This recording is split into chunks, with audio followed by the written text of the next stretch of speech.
All right. Hello, everyone. Welcome to today's webinar, Rapid Ultrasound and Shock, leveraging ultrasound by using the RUSH protocol to manage your critically ill patients. Now, before we get started, I'd like to go over just a few items so you know how to participate in today's event. You'll find a control panel on the right-hand side of your screen.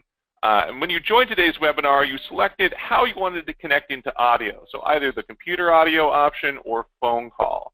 If, for whatever reason, you need to change your selection, you can certainly do so by accessing that same audio tab in your control panel.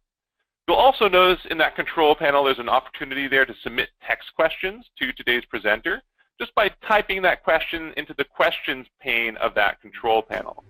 You can send your questions at any time, and we'll collect these and address them during some dedicated time for Q&A at the end of our presentation. I'd now like to pass things over to our GE team. All yours, Mr. Bowman. Hello, everyone.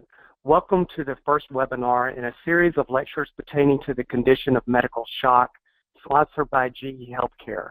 We are glad to have you all join us today.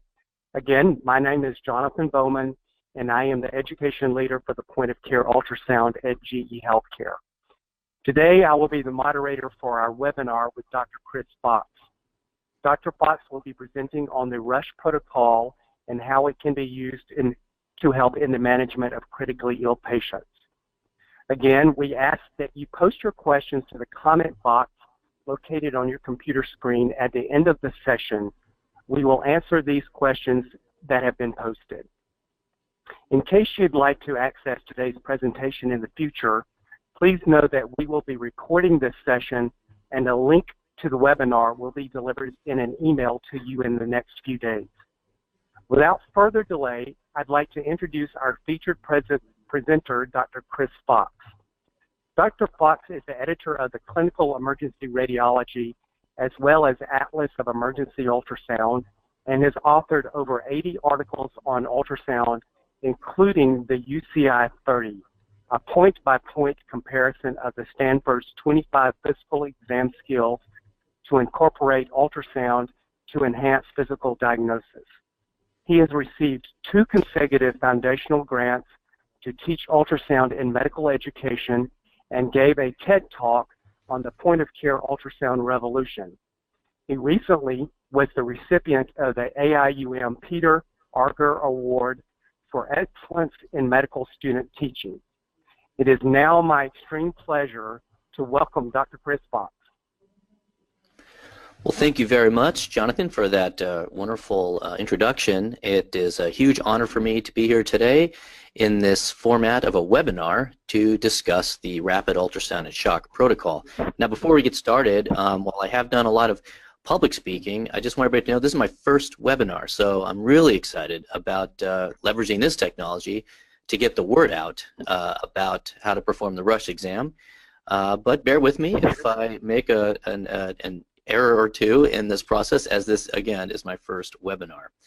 Now, when it comes to shock and patients who are hypotensive, sometimes we have a clue as to what's going on. They come in and there's a family member staying there and they say, oh, you know, he's got a history of high blood pressure, he's a smoker, and he's had all this back pain the last few days, and suddenly he passed out today. You're already wondering about the aortic aneurysm rupturing there right underneath your probe. But other times we don't have that history. We just have an undifferentiated slab of humanity sitting right in front of us, and we don't know anything else about them, and we have to figure it out. Their blood pressure's low, they're unstable, maybe they're unconscious, and we're not getting much information at all, and we're using everything we possibly can to resuscitate this patient. Now, you know, no matter what that is, whatever tool we have at our disposal, we're going to use it. And this is really where ultrasound comes in handy. And so what I'm going to do is walk you through a very practical application of ultrasound in that shocky patient.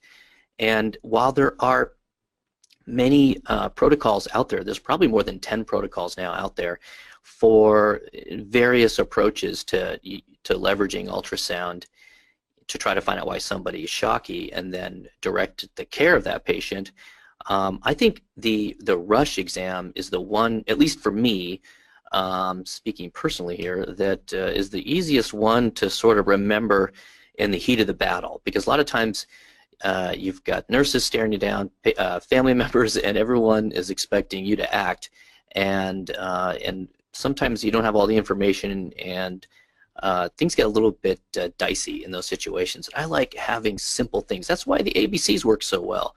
And there's another early goal-directed life support EGLS out there that my friends Max and Jean-Francois work a lot on, and I like that too, because it's the ABCs, and it really stems from that.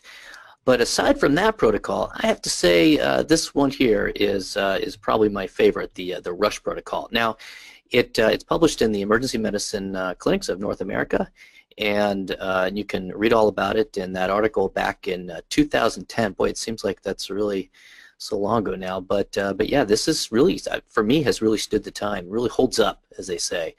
And it's very simple. It's just the pump, the tank, and the pipes. That's all you got to remember. In the setting of one of these tricky resuscitations and the decibels are starting to raise up, just remember the pump, the tank, and the pipes, and you'll get there. And so with the pump, we're talking about the heart, and with the tank, we're talking about the inferior vena cava and performing the EFAST exam.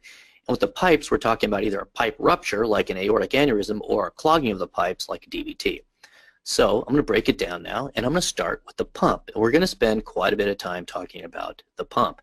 There's really three main views of the pump, and each view has a very particular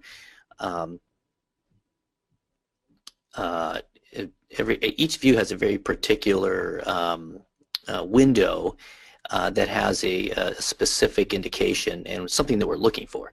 So when it comes to the pump, we've got the peristernal long, the apical forechamber, and the subxiphoid area. And so in those three windows, you're going to really get as much information as you can. I always start with that peristernal long axis. Now, the three views of the heart, you've got the peristernal long, the indicator aims to the patient's left hip, apical forechamber, indicator aims to the right, subxiphoid, indicator aims to the right.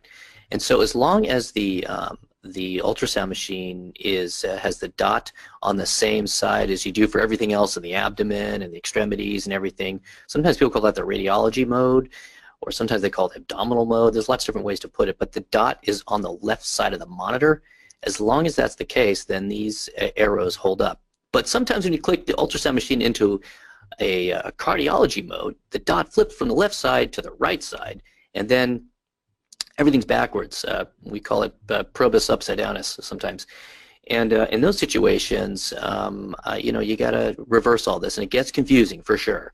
And since in the RUSH protocol, we're going all over the body, I like just leaving it all with the dot on the same side of the screen, that left side of the screen, and then these are my arrows for my window acquisition. So starting with the peristernal long, the indicator again is down towards that patient's left hip, and what we're getting is a longitudinal view of the heart in order to test it for its contractility, or what we call E-point septal separation. Now the E-point is the early phase of the diastolic component of the cardiac cycle. So the E is the early phase, and then the A is the atrial kick. So E is that first little bump that you see here of the mitral valve. You can see how it does two bumps right there, bump, bump, bump, bump. That first bump is the E wave, and depending how close that valve gets up towards that septum, that's how well that heart is functioning in terms of its contractility. And so what we do is we look at that E wave. Here we can just visualize it here. This is the mitral valve here, and you can see how that mitral valve comes up and smacks that septum. Do you see that right there? Bam, bam, bam, bam. Who's your mitral valve? Who's your mitral valve? You see that right there, smacking that septum? That's good. That's what you want to see. That's normal. That's a nice contractility there going on. And if I was to take an M-mode spike and drop it right down through the septum, through that mitral valve, I could actually see on an M-mode tracing how close that mitral valve gets to the septum. Now over here, you can see here, this patient's got horrendous contractility. If you put a mitral spike through this patient's mitral valve into that interventricular septum, and these things are really far apart, it's not coming that close at all. So the question is, how close does it need to get in order to have a normal E-point septal separation. Well, it turns out that number is 7 millimeters. So this is really cool. As long as it's within 7 millimeters, the LV function is pretty normal. And this is what some people describe as a poor man's ejection fraction. This is the equation right here for ejection fraction. You take 75.5 subtracted by 2.5 times that E-point septal separation in millimeters. And so, for example, I'll bring up an example here for you. You can see here this patient's E-point septal separation. Here's the interventricular septum. Here's that mitral valve. And you can see the E wave and the A wave, EA, early phase atrial kick, early phase atrial kick. And all this stuff up here, the squiggly line that you've seen up here, well, that's the M mode spike that was over that part of the septum here. Okay, so this is how you interpret an M mode tracing. This black stuff here is blood, so that's all RV. This is the interventricular septum here. The posterior wall, the heart, is like way down here. And this is the mitral valve tracing. So this distance right here from this, any one of these tips, the distance you're going to measure to that interventricular septum should be less than 7 millimeters. But if you take it and you stop it and you measure it and it's 18 millimeters, in this case we converted 1.83 centimeters into millimeters, you take that 18 millimeters, which is definitely more than 7 millimeters, right? 18 millimeters times 2.5, subtract it from 75.5, your ejection fraction here is only 30%. Okay, we can see that M mode separation down here. You can measure that distance there between that E-point septal separation. In this case, the ejection fraction was much decreased at 30%. Okay, so if this patient's hypotensive in the setting of the rush protocol, bring this back now to the rush protocol, and you see somebody whose ejection fraction is only 30%, that is a big clue as to what's going on with their blood pressure, and you may need to start a medication such as an inotropic medication to help that heart squeeze better. As you move through your rush protocol, you're making a mental note, ooh, positive EPSS, this patient's got low ejection fraction, and sometimes I don't do the calculation right there on the fly. I might just kind of remember that number or mention it to a nurse and then move on. But certainly anything greater than 7 is going to be a decreased ejection fraction. Now, in this case, the EPSS is like sort of infinity, right? I mean, here's your M mode spike coming down here, and this mitral valve here is not even, there's no movement at all. There's really no E, P, or S, because nothing's really happening here because this patient's in cardiac standstill. So that's another function of the rush protocols that you may encounter somebody who's in straight up cardiac standstill.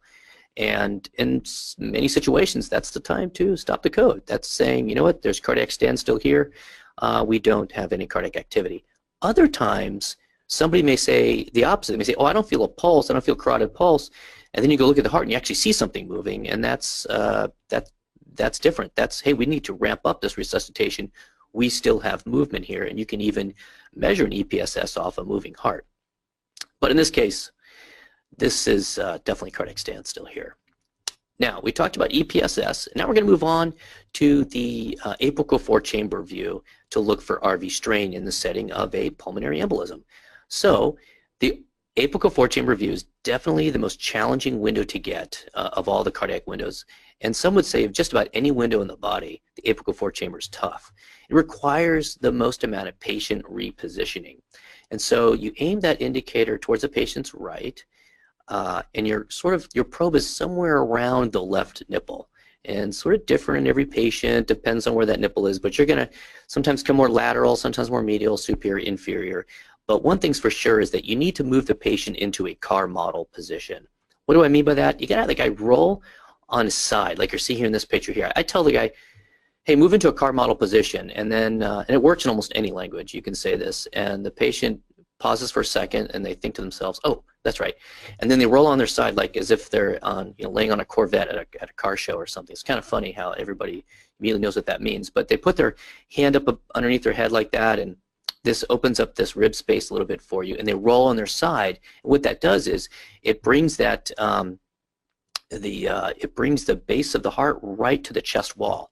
I mean, you could do it on yourself right now if you're at home listening to this webinar. You can lay on your side, and you could feel that PMI, that dime-sized area on your chest wall where the apex of the heart, I should say, not the base, the apex of the heart comes right to the chest wall. And you're gonna throw the sound from that apex up towards the base. You're going to aim the sound up towards the base of the heart where the atria are, and that's going to give you your beautiful apical four-chamber view, and this is what we're looking at here. And what happens is, normally the RV should be smaller than the LV, right? After all, the LV is doing all the heavy lifting, sending the blood out to the whole body. RV is only sending it out to the lungs. It's the diminutive chamber of the heart. But look at this over here. This patient's got a pulmonary embolism. This RV is so big that I'm wondering, is it possible that the dot flipped on the screen, or that I have the probe backwards? Well, one way I can confirm that I don't is by this little piece of tissue right here. This moderator band is only found in the right side of the heart. It's electrical conductivity of the heart here. We see this moderator band. We don't see it on the left side. We don't see the moderator band over here, do we? Get a little kind of piece of it here maybe in a couple of these cuts, but that's straight up the moderator band right there. And that's how I know for sure that this is the right ventricle. And indeed, this RA and this RV are much larger, than the LV here. At least it's approaching the same size. Certainly the chamber, the right ventricle is, whereas normally it should be about 2/3 the size of the left ventricle. So this is what a massive pulmonary embolism would look like when you have a very large right ventricle there. Now, another way to assess for the right ventricular function, and I'll do this in the middle of my rush protocol. I kind of added this on about, I don't know, 3 or 4 years ago. I started doing this, and this is TAPSE. And TAPSE stands for tricuspid annular plane of systolic excursion. And what's happening is, as the right ventricle is contracting in a corkscrew type fashion, the annular plane over here is going up and down. If you can kind of see it moving up and down here, and that's good. You want to see that move up and down, because when it's not, like over here, if it's not moving up and down at least 16 millimeters, then that's what right ventricular systolic dysfunction looks like. And this wonderful diagram, he made this beautiful diagram here. It shows you where to drop the M-mode spike over the annular plane of the tricuspid valve right here, and it's going to go up and down. The tricuspid valve is going to go up and down, and you're going to see this little waveform pop out. And if you've got somebody with a TAPSE value greater than 20, then they're at low risk for right ventricular dysfunction. But in somebody whose TAPSE value is less than 16, meaning it's not moving up and down, the right ventricle is not contracting very well in a nice corkscrew fashion, then this patient's got a positive TAPSE. And what that means is they've got right ventricular dysfunction. And this is what it looks like.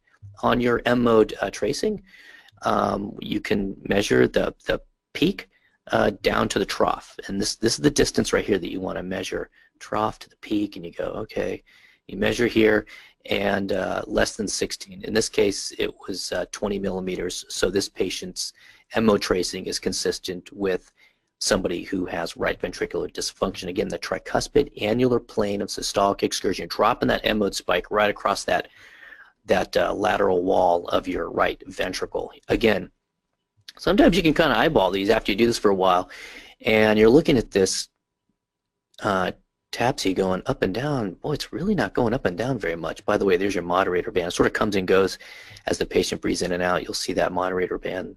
So the heart comes in and out of the plane. So that's definitely the right ventricle. Good. And I'm looking here at this annular plane going up and down. It's not moving that much to me. To me, this is somebody just eyeballing who probably has a positive TAPSE value of less than 16 millimeters. And here's that patient, that same patient we just saw, definitely less than 16 millimeters here. I'm measuring from the trough to the peak, and you can see over here it's only 7.8 millimeters, less than 16. This patient definitely has positive TAPSE. And here's another one. Again, you can eyeball these, that you get good at it, and you don't have to measure this one. This sucker's moving up and down. It's definitely greater than 20. It could be up to 30 or more sometimes. So that's almost a hyperdynamic RV going up and down there, seen there on the TAPSE value. But what does that mean? So we get somebody with positive TAPSE, and I'm always thinking about, we are, all of us, always thinking about pulmonary embolisms, and even some myocardial infarctions can cause that. Anything that can cause LV dysfunction results ultimately in RV dysfunctions. We think about endotoxins causing release of some interleukins and eventually causing some endothelial dysfunction and capillary leak, resulting in hypovolemia. All these things end up causing RV dysfunction. Hypoxic pulmonary vasoconstriction causes it. Arrhythmias, getting back to ischemias, that can cause RV dysfunction. Patients on mechanical ventilation can sometimes get RV dysfunction. So just kind of think about this large differential diagnosis here when you're getting into these TAPSE values. These should kind of pop on your list, but definitely pulmonary embolism is up there with me. Not just a giant RV strain, but also a positive TAPSE value. So I know we're moving slow here, but we're going to start to pick it up here. We're still on the pump. We talked about EPSS, RV strain, including TAPSE. Now we're going to talk more about tamponade. And there's really two ways that I assess tamponade. The first way is with a subxiphoid view, indicator to the patient's right.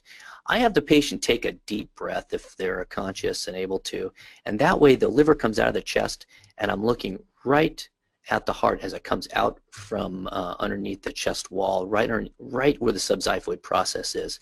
And you know, this can be a really tough window to get. And one of the things that I realize is that you really need to have somebody with a nice liver. If somebody's got a tiny little cirrhotic liver, this is going to be an almost impossible view. So like I say, if the eyes are the window to the soul, then the liver is the window to the heart in the subxiphoid view, because you're really sort of aiming the probe towards the liver, and then I slide it around just into that subxiphoid view, looking up right towards the chin. I don't go past midline, generally speaking. The indicator's to the patient's right. Indicator to the patient's right. Okay. Now, this subxiphoid view, you can kind of see the liver at the top of the screen, and then here's your pericardial effusion here. Here's your right ventricle, your left ventricle, your right atrium, and your left atrium. Left side of the heart being more deeper in the chest, more posterior. The right side of the heart being much more anterior, as we see in the other views as well. Now, when you're looking at tamponade, really the idea, distinguishing effusions from tamponade is it has to do with the RA and the RV and whether they're collapsing during diastole. And, you know, it's one thing to say, you know, diastolic collapse of the RV. It kind of sounds nice, which is paradoxical. All those words just ramble off your tongue easily and they sound good. But in the end, you know, you're trying to decide whether or not you're going to you know, insert a needle through somebody's chest wall, and this can be a little bit of a dicey diagnosis to make. In this situation, I do want to point out the morphological appearance of tamponade. Here's your RA, here's your RV. Your liver's up here, right? Here's the pericardium being stretched out here by this pericardial tamponade. The LV is empty. In fact, we see the papillary muscles coming together, kissing paps, empty LV, because this is an obstructive process of the heart, and the blood's not getting from the right side through the lungs to the left side, which is why the left side is now empty. This patient was a trauma victim who had a gunshot, transmediastinal gunshot wound, had a pericardial clot sitting in here. But I want you to pay attention closely to this RA and this RV, how they kind of dance back and forth. I don't know if you can see that or not. The RA is doing its thing and the RV does its thing. It's kind of back and forth like a seesaw, and that's really the morphological view of tamponade.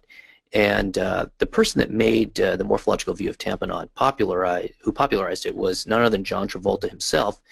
And where he did this dance move years ago in the 70s. And you can see how he's using his arms here, showing us all what tamponade looks like. He's saying, look, you know, everybody's saying, hey, what does tamponade look like on ultrasound? And he's saying, well, there's two ways to do it. One way is this, and he's dancing around. You guys can practice that right now at home in the comfort of your living room watching this webinar, but you can see it almost looks like this free wall, the R and the RV moving back and forth like that. And that morphological appearance should really alert you to starting to think about when you need to do a procedure on that patient. Now, this is a patient who came in, one of my medical students was examining our emergency department. He spoke Vietnamese, and he kept pointing to his epigastric area and saying, Dao, I have Dao in my epigastric area. That means pain in Vietnamese. And so here's the gallbladder. The medical student unfortunately did not speak Vietnamese, and this is the gallbladder here. He kept thinking he was pointing to his epigastric area. But look down here. So this is a big curved probe. You wouldn't really think to use this on the heart, but you know, some subxiphoid view, you can usually get a view using that of the heart using a curved probe if you increase the depth a little bit. But this medical student saw this black area and this thing moving. He thought, wait a minute, is that pericardial effusion going on down there? And then he switched to the phased array and definitely saw this pericardial tamponade going on, this kind of seesaw effect. John Travolta moved back and forth between the atria and the ventricle here, the right side of the heart. And indeed, this patient went for a pericardicentesis, and that medical student matched in our residency for emergency medicine. So everybody won at the end of the day. Here's another view here of pericardial tamponade. You can see the RA and the RV kind of walking back and forth to each other here. You can just see this tense, tight pericardium out here. You can kind of get a sense of these tamponades after a while, how this pressure in this space is so high that it's preventing the right ventricle from filling during diastole. Another view here of that dancing back and forth, RA, RV, John Travolta move here. This is the morphological appearance. So this protocol, the pump and the tank and the pipes, pretty simple, right? We're talking about the heart and the tank and the pipes. Now we're going to move on to the tank now. We're going to switch gears from the heart to the tank. And I want you to be very comfortable in thinking about, is the tank full? And I can assess the fullness of the tank. Maybe they're just really severely dehydrated, or they had such severe hemorrhagic shock that their IVC is flat. Or maybe there's a leak in the tank and we have a positive fast exam going on.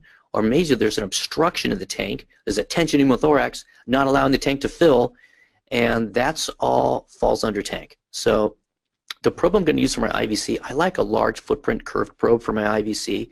Ideally, though, I can use a phased array. I can go from the subxiphoid view and just aim it from the right, and then I aim the indicator towards the head, from the right towards the head, going from subxiphoid to IVC, definitely with the phased array. But you know, if I really want to see the prettiest possible IVC, I like changing it to this curved probe.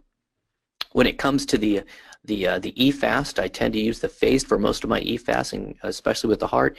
But then when I move to pneumothorax, I always switch to linear probe to give me the best chance at picking up a pneumo. We're going to first talk about that IVC though. And the idea with the IVC is filling the tank and finding out who these responders are from these non-responders. And this is really the holy grail, if you will, of fluid resuscitation, is trying to find out who you're going to give a little preload to. You're going to get the maximum bang for your stroke volume.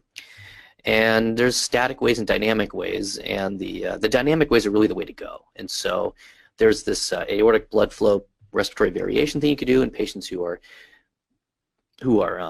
paralyzed on a ventilator, getting positive pressure ventilation, or in somebody who's spontaneously breathing. We can do the IVC collapsibility, and that's what we're going to talk about now.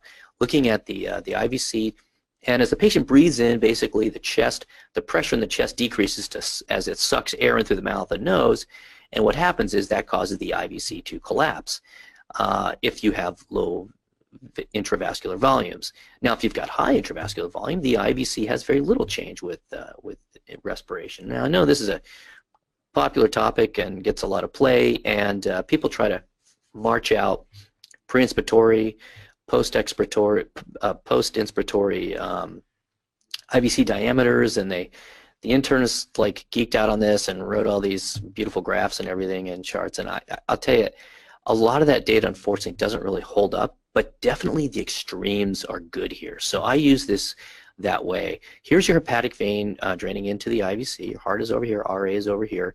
I tend to look, you know, a couple centimeters distal to where the hepatic vein drains in the IVC. I look in this general region, and I get an overall gestalt of whether or not this IVC is collapsing down or whether it's just plethoric and full of fluid. In fact, when that happens, you'll see the hepatic vein distend out as well. And you can see where my probe is. It's just parasternal to the right. So we call this parasternal right. This is the midline. I said parasternal, I meant parasagittal, sorry. This is the midline sagittal view of the body. Sagittal means when you approach the body from the anterior approach, and in a longitudinal plane, the indicator towards the patient's right. As the patient takes a deep breath, their liver will come out from underneath that rib cage, as we talked about before, and you'll see the IVC pop on the screen, and it looks like this. And this is somebody who's got a pretty flat IVC, you know, and this is somebody whose blood pressure was low, and I saw this flat little IVC here. I'm not dropping calipers. I'm not putting M mode on here. I'm just looking at it and going, okay, that IVC is pretty flat.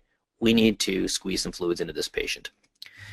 And that is the answer many times. However, other times I see this plethoric hepatic vein. I'm looking here at this IVC, very pooched out, very plethoric. My RA is over here. And this tells me, A couple things. I start to wonder what's going on with this patient. Why do they have such a plethoric IVC? If they're hypotensive, maybe it's because there's an obstructive process further upstream, like tamponade or like pulmonary embolism, that's causing the fluid to back up down the IVC.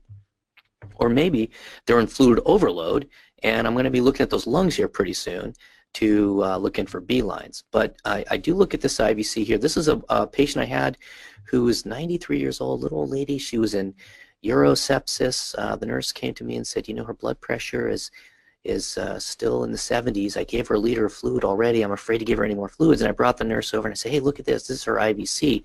You see how it's collapsing down here? We are under resuscitating this little old lady. We got to keep giving her fluids until this IVC starts to pooch out, you know. And so that was a nice way to kind of bring the team together and do that. And so, boy, I'll tell you, this IVC thing comes into play a lot in the rush protocol. So you want to be good at getting it. The pitfall here, everybody struggles with it initially, is because they don't angle the probe up enough towards the patient's head, or they don't get the patient to take a deep enough breath. So we talked about the IVC as part of the tank. Is the tank full? And then the other part of the tank is it leaky or is it obstructed? And so we're going to talk about the EFAST. Just a quick review. I know you guys know what FAST scan is, but sometimes it's helpful to review in case there's someone who's tuning in who can't remember, hasn't done one in a while. There's four views here for the FAST exam, and then the EFAST is the lung part, the extended FAST exam. So focused assessment for sonography of trauma using the hepatorenal, sometimes called rapid quadrant, looking at the heart for fluid, splenorenal looking for fluid, and then fluid around the bladder. So like intraperitoneal fluid would appear on this view, and this view. And I tend to use a phased array transducer, though if it's a tough call in the abdomen, particularly in the pelvis, I like a big curved probe when I'm looking down around the bladder. Hopefully the bladder's relatively got some good fluid in it, hopefully full. If not, sometimes those suprapubic views get tough. But and then of course with the EFAST, we're looking for the lung sliding at the pleural line. Hepatorenal view, you want to definitely make sure you get up above the diaphragm to look for hemothorax in the chest, and then you're looking in between that liver and the kidney. And I get all the way down to that lower pole of the kidney to check for any free fluid down here as well. This is an example here of a positive Morrison's pouch view here with fluid between the liver and the kidney. And here's a splenorenal one that's positive here. You see this anechoic fluid wedging out between, oh no, I'm sorry, this one's also hepatorenal, between the liver and the kidney as well. You can see some of the portal vasculature in there. Yeah, it's definitely the liver. So anechoic fluid there. Moving on to the splenorenal view indicator towards the patient's head. We're in a coronal plane looking just as we were on the right side, but now we're over here on the left side. And sometimes I say the splenorenal view, the left upper quadrant view, more towards the head, more towards the bed. So you got to be a little bit more superior, a little bit more posterior. Really, I just kind of fan. I fan the sound more posteriorly to get this nice angle of the spleen on the kidney, looking for any fluid there, and also fluid up in the chest. And when it's positive, it looks a little something like this. Here's some fluid between the spleen and the kidney, some anechoic wedge of fluid there wedging out. This is a positive splenorenal view. Here's another example of a splenorenal positive view here. We can see that that fluid wedging out between the spleen and the kidney. And you can use a phased array probe down here or a curved probe depending on what you got. And then finally, looking in the suprapubic area, I do a sagittal view and a transverse view. In a sagittal view in the female pelvis, you definitely make out that uterus. You can see the uterus here, cervix is down here, the vaginal stripe is here, and this is the anterior cul-de-sac or vesicouterine pouch. The posterior cul-de-sac is back here, looking for any fluid in that rectouterine pouch back here as well. So it looks like when you got some fluid in the pouch of Douglas, that posterior cul-de-sac. We can see a loop of bowel here. We can see anechoic fluid behind our uterus. The bladder is seen over here. This is the anterior cul-de-sac. This patient fell off a motorcycle and had a positive FAST exam. Most common question I get here in the pelvis from a trauma surgeon is, well, it's female. What if she has a ruptured ovarian cyst? Wouldn't that cause amount of fluid too? And can you tell the difference between blood and cystic fluid? No, I can't. And we need to put this into a clinical context. Obviously, if the patient's hypotense, we see this fluid back here, especially after a liter of IV fluid re-expansion. If they still have hypotension in the setting of this fluid, this is a laparotomy. And in a transverse view, the bladder is seen here in more of a rectangle shape, looking, you can see the uterus behind it, and we're looking just all around that bladder for any wedges of free fluid. As we see here, adjacent to this bladder, we're seeing this wedge of free fluid, this positive fast exam going on over here that could be the cause of this patient's positive or hypotension. Here's the bladder here, and adjacent to the bladder we see all this fluid. Initially, when the folks were doing this, they thought this could have been the bladder, which you could easily do. You see this anechoic thing down the pelvis, and you go, wait a minute. Oh, no, this has walls to it. There's no walls here to this. A bladder has to have walls, right? And that's what those initial, those walls that you see here, these are all walls here around this bladder, and this is just fluid outside the bladder, intraperitoneal fluid from this positive fast exam. And then the lungs, you're going to be with the sagittal view, the indicator towards the head. Not to make too much, as I know we're all doing these, but you're looking for lung sliding. You're looking for these little B lines that are emanating from that VPPI or visceral parietal pleural interface. And here we see them sliding back and forth. And then in the absence of lung sliding, we see, as we can see here, we no longer see B lines emanating from that visceral parietal pleural interface. We see the shadows from our ribs here as our landmark. We do have the probe in a sagittal plane, which is why I see one rib shadow and another rib shadow. And here I don't see any lung sliding back and forth. This patient's got a pneumothorax. And if you look at them side by side, you can tell pretty easily that patient on the left here has the pneumo. This patient over here on the right does not have a pneumo. You see the nice sliding back and forth. Ultrasound, much, much more sensitive for pneumothorax, particularly in trauma patients, than a chest x-ray could ever dream to be. We see again, this patient has a pneumothorax here. This patient's got good lung sliding, no pneumothorax here. We see some lung sliding going on over here. No lung sliding going on over here. This patient's got a positive pneumothorax here on the right. And we see some lung sliding going on over here. Over here, we don't see any lung sliding, but oh, nope, then the patient was bagged, and then we can see some movement there. And this is a comet tail. So even with apnea, if you see a comet tail, there's no pneumothorax because you need the lung needs to be up against the chest wall for there to be any comet tails at all. That's the artifact we're looking for. And as the patient gets bagged, we see several comet tails slide now, and that's the idea. There's this thing called the transitional zone where that's the location at which the pneumothorax actually occurs. And so over here we see lung sliding, over here we don't. And this kind of general region here is what we call the transitional zone. So the transition between normal lung sliding and pneumothorax. So you can actually mark out these pneumos if you can mark out where all the transitional zones are, and you can see exactly where the pneumothorax is. Sometimes people do that. Over here, we can see a transitional zone right about here. I see some nice comet tails here. Over here, no comet tails, no sliding. This would be the transitional zone here. And again, some sliding here, no sliding over here. This is where the pneumo is. This is where it isn't on this side. Okay, so we talked about the pump and the tank.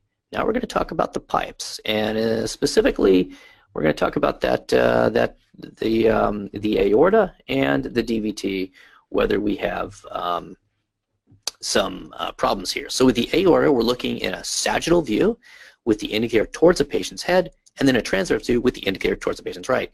And boy, I'll tell you, you can definitely get away with the phased array probe down here in the aorta. Gets the job done. But with all these extra elements in that curved probe, I tell you, I really like seeing these with the curved probe.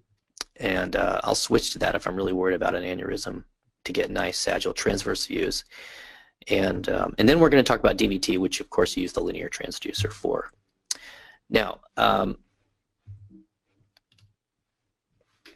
moving on here, recall that the aorta lies just left of the spine shadow. So here's your spine here. Here's the abdominal aorta that comes out of the chest and has a couple of branches off of it. The celiac axis, which supplies blood to the big organs in the upper abdomen, like the liver and the spleen, and then the superior mesenteric artery. And those are the first two big branches that you see there. And you can follow this aorta down all the way down to the bifurcation. You kind of see like a superior aspect of it, a mid, and then an inferior aspect of it as well, or distal aspect of it as well. And we're looking here, this is basically what a concentric looking aneurysm looks like here on that patient. Now, again, there's a sagittal view, and as the spine shadow gets bigger and bigger and bigger, you'll see the aorta make its way across these vertebral bodies here from superior to inferior. And again, I like taking that big curved probe and just plopping it right down. Nice, large footprint curvilinear transducer, and you just see such a pretty anechoic aorta structure down here. And we can actually see on this one here, we can see that celiac axis and then that superior mesenteric artery here as well. A lot of people ask me what this is. Probably get that question from more medical students than any other question. What is this? That's the duodenum. Just pointing that out. No, it's not a tumor. It's just the duodenum. This is the liver here. You see the liver edge coming along like this sagittal view here. Okay, so this aorta here, you can look at it. It's not aneurysmal. It looks pretty normal to me, normal caliper. In a transverse view, spine shadow, aorta, there's that SMA, very prominent looking SMA here. Left renal vein is coming across to drain into the IVC. You can see it in some of these views here. That left renal vein sort of gets nut-cracked between the SMA and the aorta as it's coming across. Our splenic vein crawls over the SMA. Here's your SMA here, superior mesenteric artery. The splenic vein is crawling over it to go and become the portal vein. Yeah, so aorta, bottom line is normal caliber. And we just follow that all the way down. This is what some aneurysms look like here. They tend to all be, they all have these mural thrombi, not all, but more often than not, I'm seeing these mural thrombi. So when you measure these, you got to go from, you know, the top of this eggshell all the way down to the bottom of it and include all that thrombi. You don't want to just measure this lumen here. You want to measure the entire aortic aneurysm there. Another example, again, here's this eggshell up here, and all the way down to the bottom of it here, you'd be measuring. This is some just bowel peristalsing causing lots of artifact here, but this is all that mural thrombus, and then this is the lumen here. Okay, good. We talked about the aorta and obtaining the view, and now we're going to talk about DVT. And again, we're down here in the pipes and talking about how to do a DVT study. Now, you're going to start up high in that inguinal ligament, inguinal region, very, very superiorly. I like to say if it's not getting awkward between you and the patient, you're not high enough. You're not up towards the superior enough. So yeah, you want to be very superior, and then you want to compress and make these compressions 1 centimeter apart as you follow the femoral vein all the way down, and then eventually into the popliteal vein. And so this can take just a matter of a minute to do this, and once you reach an area of non-compressibility, boom, you're done. There's a DVT, and you made the diagnosis. But to really rule it out, you need to go every centimeter, good compressions all the way down. The tricky area is down here in this region, which is called the femoral vein. I know it's these nomenclatures can flip all around on you, but what's happening is the proximal part here is called the common femoral vein, which is really easy to see. That's that area that's very superior. But as you march down distally, there's this deep femoral vein component that comes off of it, and then this what they used to call the superficial femoral vein, but that was confusing to people. But because it is a deep femoral vein, they want to make sure people are treating these DVTs or diagnosing these DVTs. It's actually now called the femoral vein, not the superficial femoral vein, which is great because people are getting confused. This is the region here, as you can see, that we were missing about 5% of clots in this wonderful paper by Adhikari et al. That showed all of us in point of care that we can't just do a 2-point compression in the fem and the pop. We need to be good stewards at marching down through this region all the way, including the deep femoral vein and to the femoral vein.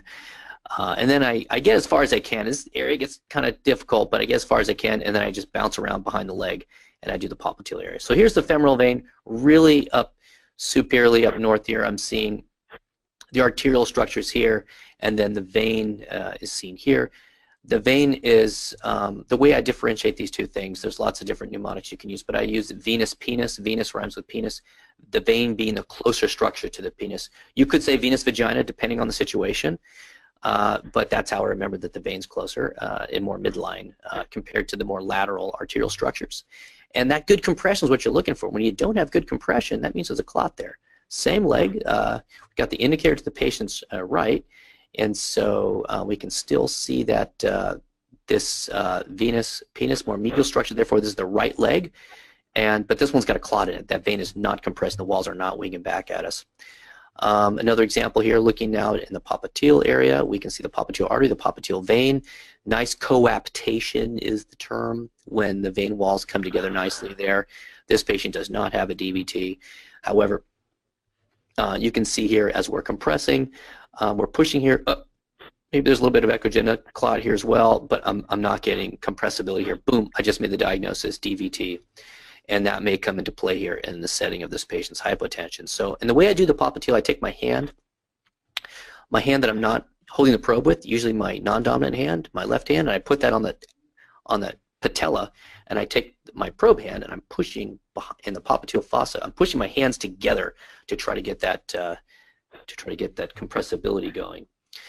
And so, again, we're not just doing the fem and the pop, we're going all the way down the leg as far as we can until we just don't get visualization anymore, being good stewards there.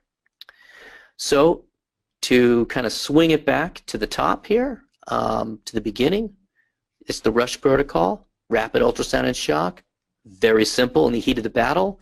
It's the pump, the tank, and the pipes.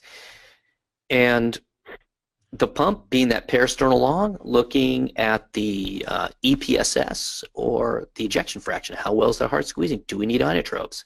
Looking at the apical four chamber. Do I see a big right ventricle there? Did I just make the diagnosis of a pulmonary embolism? The subxiphoid area, looking for a pericardial effusion, pericardial tamponade, the John Travolta sign. And for all three of these views, I'm using that phased array cardiac transducer. Of the entire rush protocol, it's this apical four chamber that's the hardest to complete in a consistent fashion. So I would urge all of your efforts to, whenever you're doing an ultrasound, get good at that. You got to roll them on their side, car model position.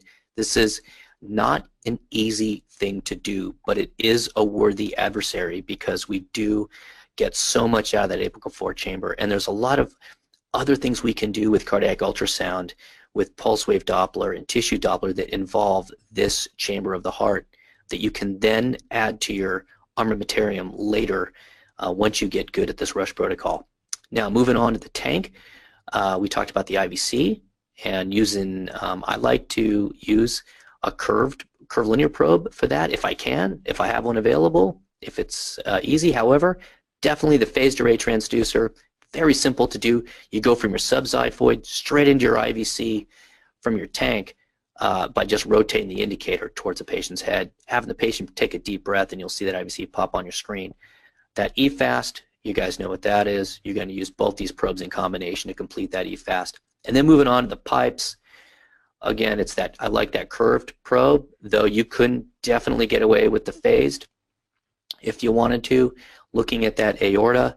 And then move into the linear probe for the DVT, and yeah, this is how I do it. This is the rush protocol. I like it because it's so simple. It's pump, tank, pipes.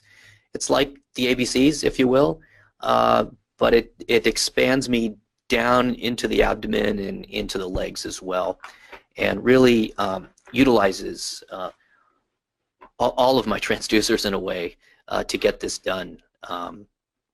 And at first, you'll be struggling to do this in maybe 10 minutes, but over time, you'll get this down pretty quickly. You know, the one you're going to struggle with again is that apical four chamber, but nobody should really be taking more than 5 minutes to complete a pretty good rush protocol once you get the hang of it. So with that, I was going to take some questions and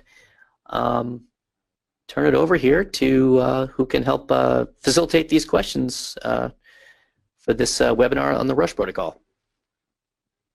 Thank you, Dr. Fox, for that informative lecture. I know I certainly learned a lot from this lecture.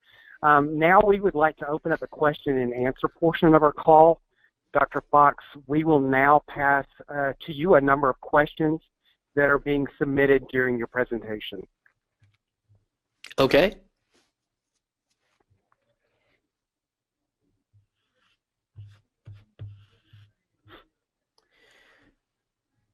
Should I start with the how do you manage swapping the probes and rapidly cycling through the various rush protocols? The rush windows? Yes, absolutely. Yes, absolutely. Okay. Got it. Great question. You know, it depends on your system and your setup. Ideally, the transducers are oriented in such a way in your clinical environment that they're easy to swap out. Now, there's usually two options here. One option is that you individually unhook them and attach them as you move through this protocol. In the setting of a really sick patient, I think if I had a system in that situation where I have to physically detach and attach a transducer, I could probably then get the whole protocol done with two probes, the phased array and the linear. However, if I've got a machine that has a way to have three transducers connected simultaneously, well, then those machines are easy to quickly choose between the transducer as I'm moving between those windows, and so that may only take 5 seconds to activate a different transducer. But again, having the transducers ready up front in a place I can quickly get to them, pull them out of the stand, get them in my hand, and then back into the stand for the next one. The next one is, how do you integrate ultrasound if CPR is underway? Oh, that's a great question, and that's a lot of these patients you're trying to do the rush protocol on while somebody is performing great compressions. And because the compressions are done right there on the sternum, obviously you can't do your parasternal views during compressions. Your apical four-chamber view is difficult because the patient is supine during compressions. So unless you're lucky and you have the ability to slide a TEE transducer down, which I know it's a very rare situation, then you can really see the compressions and how well the compressions are going. But assuming 99% of you don't have that ability, then the subxiphoid view of the heart using that phased array transducer, I think I hold the probe in that location during CPR. So the person who's doing CPR, I'm kind of getting my probe ready, I'm wedging it underneath that subxiphoid area, and as soon as they pause compressions, I'm looking at the heart to see if it's moving and what's going on there, if there's tamponade or something happening there. And so, and again, many times somebody says there's no carotid pulse. Even yourself, you're feeling for a carotid pulse in somebody's obese neck, you're wearing two gloves, and you're like, I don't feel anything. But then you look at the heart, and lo and behold, there's cardiac activity. I mean, there's enough cardiac activity. Maybe now you're moving to the parasternal long view, and you're grabbing an EPSS. And this PCM, we call it pulseless cardiac motion, is something to be aware of. And the more ultrasound we're doing in the middle of resuscitations, the more we're uncovering the fact that there actually is cardiac activity, and then somebody takes a more careful pulse or even a blood pressure in that situation. But yeah, I keep that probe underneath the subxiphoid process during CPR. The next question is, which part of the protocol is the hardest to perform consistently? Gosh, it's going to be between that apical fourth chamber and getting through that distal part of the leg in the femoral vein for the DVT. I think that parasternal long is very easy to perform consistently on the majority of patients, unless they've got a big pneumothorax on the left side of the left side pneumothorax. But otherwise, you're going to be able to get a really good parasternal long on almost any supine patient. Apical four is tough because you got the best apical four comes when you roll the patient on their side, which may not be possible in your situation. Subxiphoids are usually easy to get. I think the toughest one, IVCs, EFS, that's all straightforward. Aortas are super easy. With the aorta, one tip to getting a good aorta view is to use two hands on the transducer. So if I've got somebody who's got a really rotund abdomen, who's distended, maybe during bagging they got a lot of air in their stomach, and it's gonna be really tough aorta view. You might have to use two hands, grab that curved probe, two hands, push down really hard, lower the frequency of the transducer to its lowest bandwidth, and go for it. But probably, yeah, the part of the protocol the hardest to perform consistently is going to be getting through that distal part of that femoral vein or that apical fourth chamber. Next one, how often do you look for DVT in a shock patient? Only when suspicion is high for PE. From my friend Cindy Owen. Yeah, I think I look actually quite often for DVTs in shocky patients. They don't have to necessarily be symptomatic of it. This lots of reasons for somebody to have a DVT and a PE. And so if I've got somebody who's critically ill and I'm not able to get a good apical four chamber, my only clue in that situation might be that the fact that there's a DVT there. And that might be the only tip-off to, if the patient's condition really worsens, is to push TPA. So, you know, relatively commonly, I'm looking for DVTs on these patients who come in shock, even when my suspicion is not that high. I like to have that piece of data. Frankly, I like to do the rush protocol in a very militaristic fashion, the same way every single time, so that I don't skip a step and get sloppy with it. You know, we see this with the FAST exam in some of our trainees. They curtail the FAST exam, they do it differently. Or I see this a lot with endovaginal ultrasound. Somebody will put the probe in and just focus on the pathology right away rather than doing it in a very routine way each time. So I try to bring as much routine to these protocols as possible. I mean, it's called a protocol for a reason. You do it the same way every time. And if I've got somebody in shock and I announce I'm doing the rush protocol, and frankly, my documentation is going to support that. I've got a rush protocol documentation that I use, a standard documentation that I use, then I'm going to need to hit every single aspects of it in order to properly document it. And so, and that means archiving the images as well. Very critical that we do that. Next question is, how do you manage the bowel gas when scanning for the aorta? And yeah, you can have the patient bend their legs, and you can use two hands on the probe. Sometimes you need to, if you're really a tall person, you can just lean over and put all your weight to them. If you're not that tall, you might need to get up on a step stool, or even get your knees up on that gurney and get your weight involved. Push your weight down into the abdomen to push all those loops of bowel away till you get down to see that, you know, that upside down horseshoe, that Salvador Dali's mustache, that spine shadow. Once you see that spine shadow, you're home free with the aorta. But it really does require quite a bit of force. And so, you know, sometimes people will challenge me in my ability to find an aorta on a very large person, but I find myself, obviously I have to rise to that occasion, and that often requires that I lower the bed or I climb up on something to push the majority of my weight down into the patient. What findings do you expect in septic shock, like a hyperdynamic LV? Yeah, I think when you've got somebody with sepsis, you're definitely, you may see the opposite. You may see somebody who's got a really hyperdynamic LV there, and now I'm looking at that IVC very closely to help manage their fluids as best I can.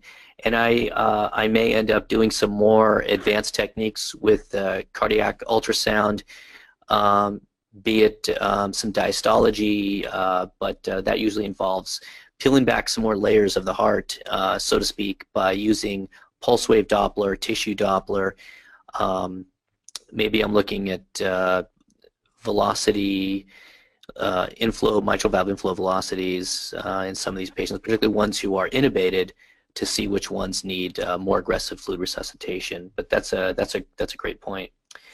Now, how many quadrants of views of the lung do you perform looking for pneumothorax? Yeah, I kind of glossed over the pneumo stuff, thinking everybody's got that one. But, you know, there's a great study by Maria Meineke, who's doing a fellowship out at MGH there, who looked at did a retrospective study using CT scans, looking at where do occult pneumothoraces hide on CT scan. Are they lateral, anterior, medial? Like where do they hang out? And more often than not, these occult pneumothoraces, in other words, the most sensitive window for a pneumothorax, is going to be right up against the sternum, on either side of the sternum, and around that 5th, 6th intercostal space. So I definitely include that area now, which can be a little tricky on the left side because the heart is sort of in that peristernal region there, but you have to come down away from the heart.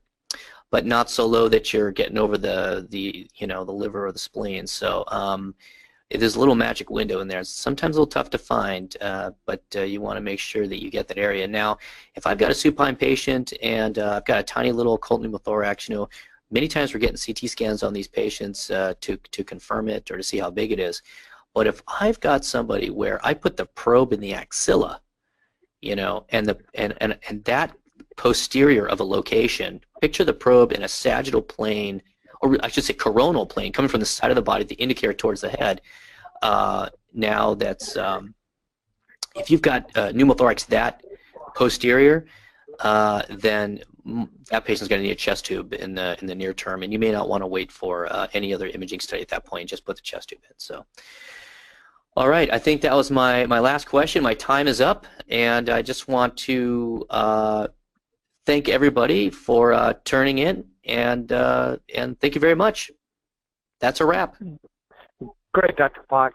If there are no other questions, we'd like to thank you again for spending time with us today and learning about the RUSH protocol and how to manage your critically ill patients.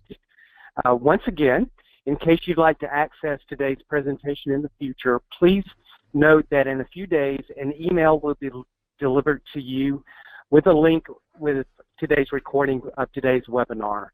And finally, thank you again for your time and attention. Please watch for more communications on future webinars from GE on the topic of medical shock.